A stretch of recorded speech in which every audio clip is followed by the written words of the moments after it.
Hi there. Ideogram now has a way for individuals to create a consistent character from using only one image.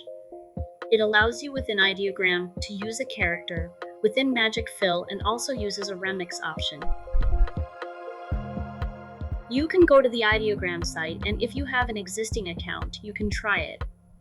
First, you'll want to upload a photo to create your character, and we are going to upload our photo. You'll notice then that when you're on the free account, Ideogram will let you know how many character generations you have left. We're now going to describe what we want to see in the character.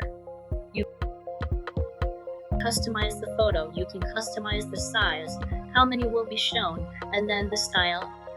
In most cases, you'll want to leave the default setting. You can then click Generate. And when you are working in the free queue, what you'll notice is that Ideogram will put the photo that it's generating for you in the free queue.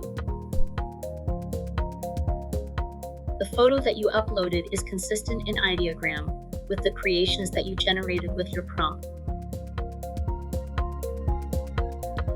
And so, from one photo, you can have a consistent character. There are other elements to working with Ideogram, and this is not a full-blown tutorial on how to work with Ideogram. What you do want to know is that you can have a consistent character inside of Ideogram from a photo that you upload. There you have it, and I will see you in another video.